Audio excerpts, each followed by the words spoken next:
If God wanted to prepare the world for his son, how would he do it? What if he used symbols to point the way? Now, the Old Testament can feel like a maze of rituals, relics, and rules. Like a bronze snake, bread from heaven, a golden box in a tent. Now, at first glance, it's completely confusing and even strange. But what if those weren't just relics? What if they were divine symbols placed there by God, not just to teach ancient Israel, but to prepare the world for Christ himself? After rebelling in the wilderness, Israel was bitten by venomous snakes. Now, God didn't send a cure. He sent a symbol, a serpent lifted on a pole, and he said, "Look and live. Just look." There was no magic in the middle. The healing came through faith, a simple, trusting glance lifting their eyes upwards. And later, Christ declared, "As Moses lifted up the serpent, so must the Son of Man be lifted up." Now, why? Because the same principle stands. When the serpent poisons us with sin, suffering, or shame, we can look up to heaven, to Christ, so we can live.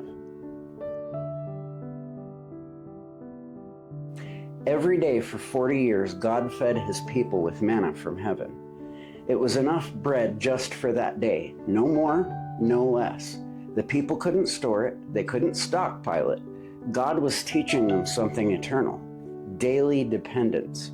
Centuries later, Jesus said, "I am the bread of life," which means he is the manna, not a one-time thing, not a once-a-week religion. He is our daily bread, our moment-by-moment strength, and our soul's nourishment.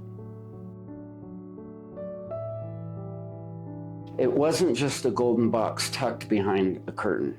It was the holiest object in Israel's history. And where it rested, the people found victory.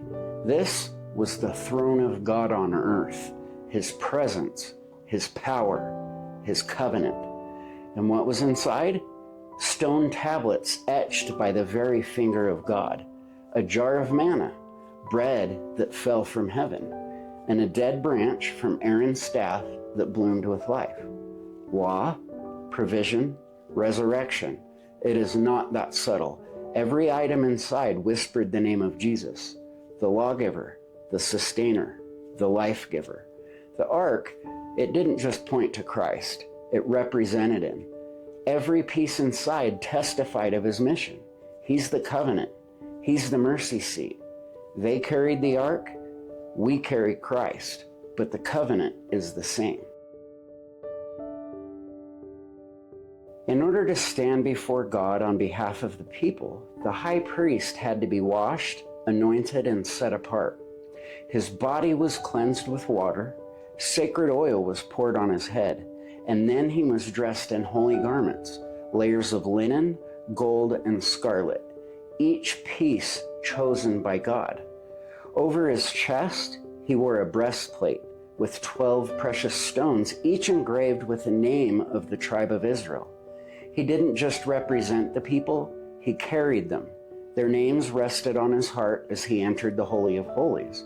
But all of it pointed forward. Christ is our great high priest. He washed in the waters of Jordan, anointed by the Spirit, set apart even before birth. And when he entered the holy place, not a tent, but heaven itself, he took our names, not on his chest, but on the marks on his hands and feet. And he brought them into the presence of the Father on our behalf. Every symbol was a signpost, and everything pointed to Christ. Everything still does, because he's not just a figure in the past, he's the living Christ. So when you don't know where to look, when you're hungry for peace, when you feel exposed, unseen, or unsure, when you feel lost or need someone to fight for you, look at the symbols. Every single one of them was placed to reveal something deeper, an invitation to come unto him. He has always been the meaning. He has always been the plan. And when your eyes are on him, you're never truly lost, because you're already on your way home.